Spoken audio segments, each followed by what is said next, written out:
ToplessRobot.com presents... Previously on Cosmic Love. There's a special channel we can broadcast on that's only available to PleasureSphere 64 employees. Hey, PS64 crew. We just got down to station management. The captain and most of the senior crew members are lying unconscious on the floor. We go to deck 45. Fine, but we're sweeping through all the decks on our way to see if anyone else made it through the bomb. Something weird is going on here. What are they after? For once, Smut Lady is right. Broadcasting live from PleasureSphere 64.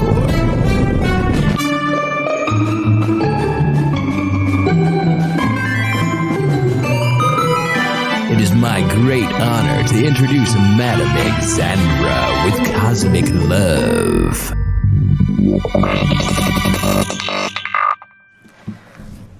Good evening, ladies and tentacle monsters. You're listening to Cosmic Love. I'm Madam Xandra, your best source for sex advice and the news of the day from the hostage crisis here on PleasureSphere 64. I'm joined by Araxian gladiator Doc Bludnikov, whose title fight with the Earth Cyber Shark has been indefinitely postponed until the pesky armed invasion of our little world has been cleared up. Doc beat Weakling Cyber Shark now.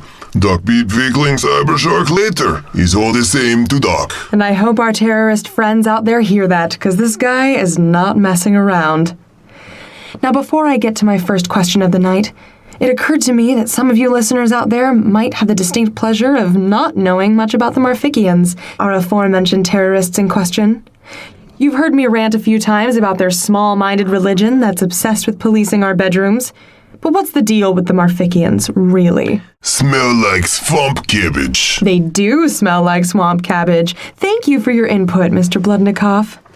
So for those of you out there facing an unknown enemy, here's a bit of a primer on the history of Marfikia, because knowing is half the battle. Other half is rip-off enemy head. I was able to access an old recording from Zab Zabroni's Anthropological Hour Collection 2. Here we go.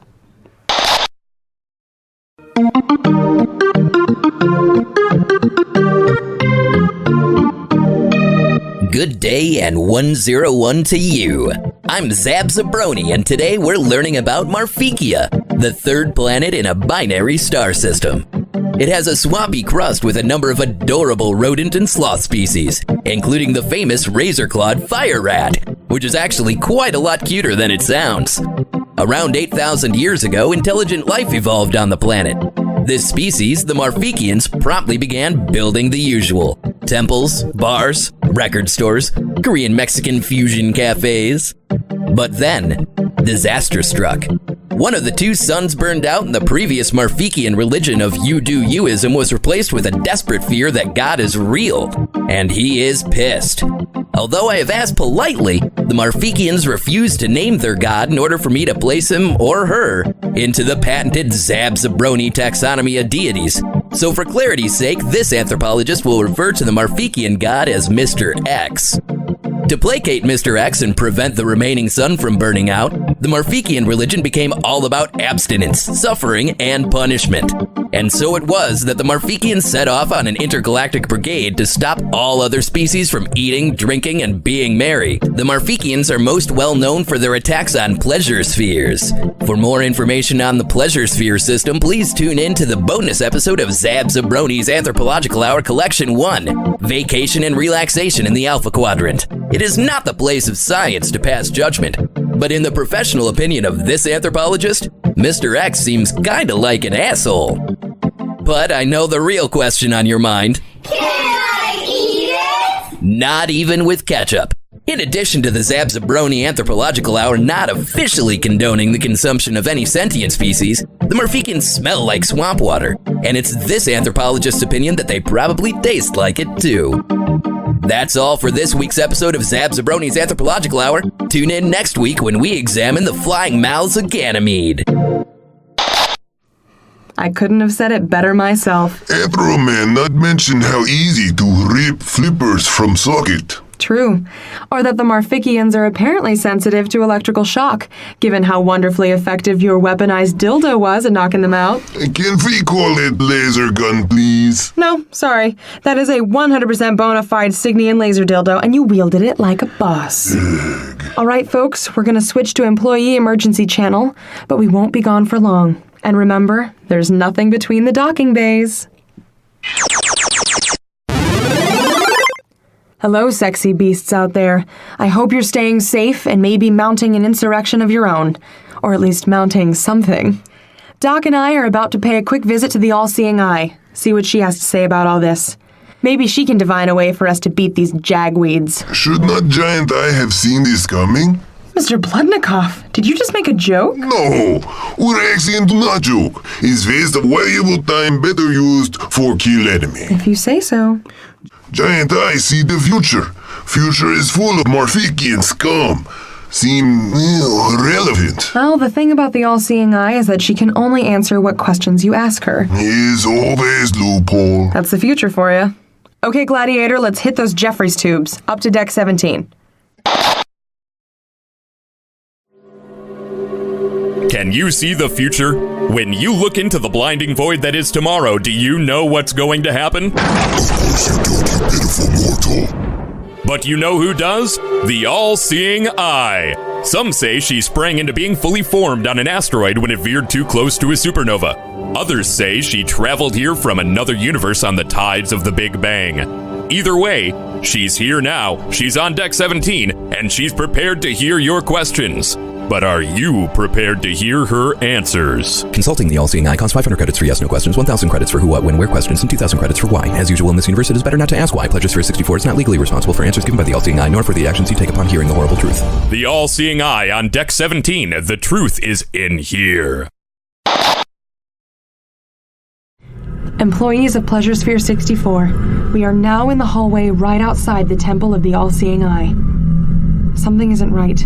There's something green and sticky on the floor. I don't know what it is, but something feels bad. The air, it's... We're proceeding inside, but I have a bad feeling about this. Does Smut Lady want to hold Duck's claw? As long as you don't chop off my hand. Urexian can be very gentle with squishy companion. Thanks. Okay, listeners, we're walking into the temple now.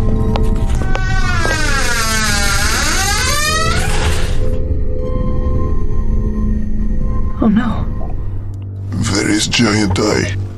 She was right here. Oh.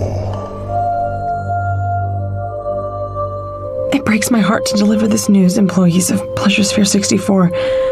But it is my unfortunate duty to inform you that our friend and loyal PS64 employee, the All-Seeing Eye, has been ripped apart by the Marfikian terrorists. There is no honor in overkill. Why would they do this? She was 2,000 years old. Is she not eternal? From other universe? Of course not. That was just marketing.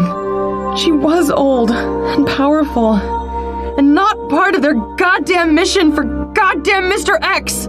Giant Eye now predicting outcomes of battles in Gladiator Arena of the Gods. No, you know what? Don't give me that she's in a better place now bullshit.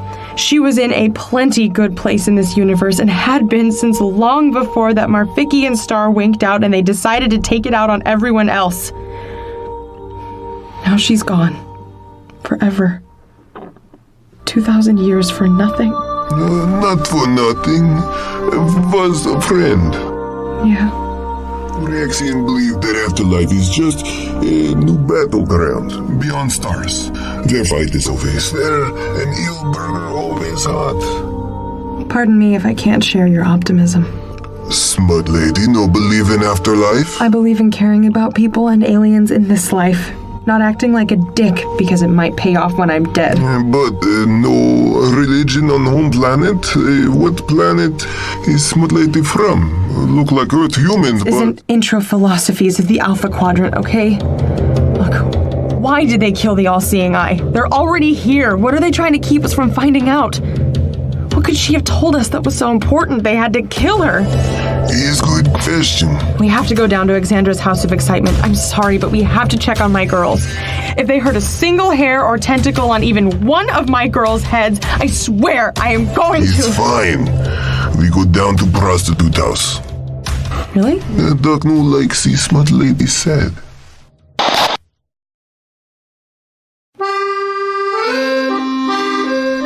It's 10 p.m. Do you know where your libido is? Find it at Madame Xandra's House of Excitement down on Deck 15, where we have something for everyone. And our nightly review is the hottest spot in the 40-deck region. And be sure to stop by next Sunday for a very special show from visiting burlesque performer, Trash Compactor 87, Madame Xandra's. If you're not satisfied, we take it so hard.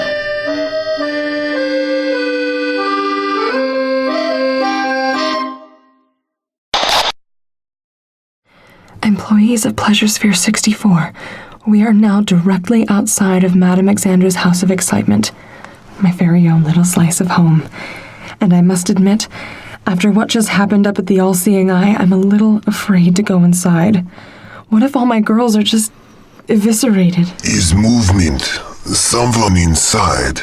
The door is closed. How can you tell? Orexian sends vibrations in flow through tip of antenna. That sounds fun to play with. No, is used for track enemy. Sometimes it's nice to multitask.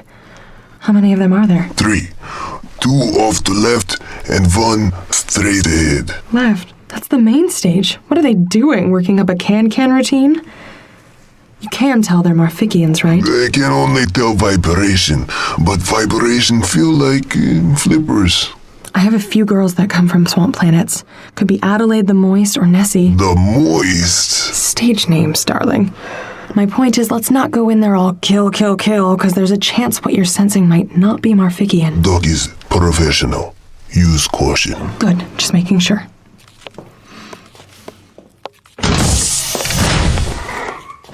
We are now looking into the House of Excitement. They have really made a mess of things. It is going to take weeks to clean this shit up. Mr. Bludnikoff sensed the movement of 3 individuals, but upon opening the door, we only see one Marfician straight ahead past the bar. Oh man, I'd kill for a Transalorian old-fashioned right now. About to get the opportunity. A few of my girls are knocked out on the floor. Black Hole Betty, Cherry 2000, and a number of customers too. The Marfician is... Oh, molesting them? What is he doing? Search. What?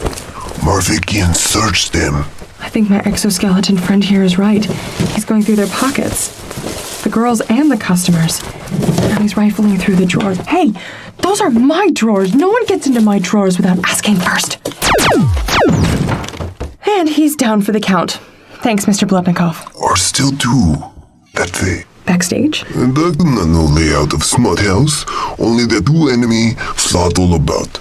That way. Hey, PS64 employees, we're now backstage. Doc took out the other 2 Marficians that were back here. They were going through my stuff too, like the first one, outside by the bar. I don't know what they were looking for, but they seemed pretty pissed that they weren't finding it.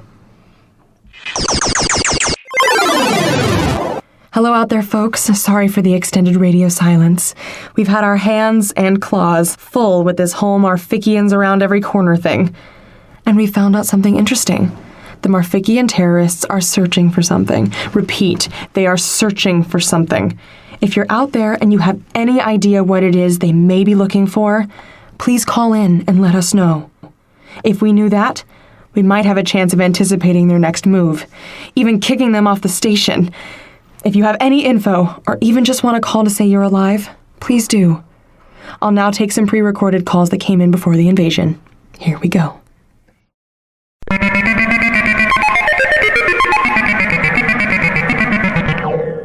Hey Xandra, I'm a 34-year-old Saren, and my question is about my younger sister. She just told me that she's dating a Mandalorian, and I'm totally fine with it. I'm open-minded and all that, but we're from a very conservative family, and she wants to bring her new boyfriend home for the sun holiday. I tried to tell her that there's so much stress around the holidays, our parents are not going to take it well, and she should choose a less stressful time of year to tell them, but she's insisting on bringing this Mandalorian home. How do I convince her that it's a bad idea? You don't. This is her relationship, her deal. If she wants to introduce her boyfriend to the family, and she wants to do it on the sun holiday, then that's her decision. The best thing you can do is to let her know that you're on her side. So if your parents don't take it well, she has an ally in you, not someone who's going to say, "I told you so."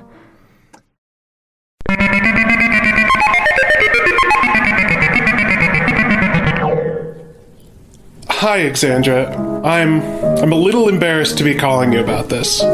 Listeners, you never need to feel embarrassed, especially with me. I live nearby, on Riga 4, so it's just a quick 10 light-year jump to visit Pleasure Sphere 64. It's a little too convenient, in fact, because I've been visiting more and more, almost once a week these days. And when I'm here, I park myself right at your House of Excitement. The lights, the choreography, the after show, the whole thing is intoxicating. At first, I always told my wife where I was going. We used to have a very honest relationship. But lately I've been visiting so often that I've started telling her I've been traveling for work. Because I think if she knew how often I was visiting the House of Excitement, she might get suspicious. And she should be. Because I think I'm in love with 90 Degree Angel. I know it's crazy because she dances for all the aliens and she still makes me pay her and everything. But I honestly feel like we have a connection. She's not like anyone I've ever met. I still love my wife, and I don't want to hurt her, but I can't ignore this connection that Angel and I have. Has Angel ever mentioned me? Do you think I have a chance with her? And, I guess, what should I tell my wife? Oh, caller, please don't take this the wrong way, but of course she hasn't mentioned you. You're a client, and she's a professional. Not that it matters, but I happen to know that 90 Degree Angel prefers androids in her own time when she's not working, but that's neither here nor there. I'm sure she enjoys her time with you, and it's possible she's even particularly fond of you as a client. But it's her job to make you feel that connection. If anything, it means I should give her a raise. Now, as for what you should do, of course I don't want to tell you to spend less time at the House of Excitement, seeing as it's my livelihood and everything. But if I put my personal bias aside, I really think that's the best thing for you to do right now. If you don't believe me about Angel, if you still think there's a love connection there, then you should go ahead and talk about it with her, clothes on. I guarantee she'll tell you the same thing I did. But yes, you should tell your wife, especially because she seems flexible. You say you used to have a very understanding and honest relationship, and it's a shame to throw that away. I know this is hard to hear, but it's an important message for you and all the listeners out there. Madame Xandra's House of Excitement is about entertainment and connecting with another human or alien, and we want it to be that way. But please, it's not a substitute for a real, healthy relationship. It's a vacation from real life. If you find that it's beginning to intrude on your life, please call in and we can talk about it together. We're in the business of pleasure here, not breaking hearts. Let's keep Pleasure Sphere 64 a healthy and happy environment for everyone. Thanks for calling in. Can we keep moving now, please? There'll be heat at the universe before we reach deck 45. You got it. Listeners, if you're out there, you know the drill. Stay sexy. Stay safe. Till next time, this is Madame Xandra, and you're listening to Cosmic Love.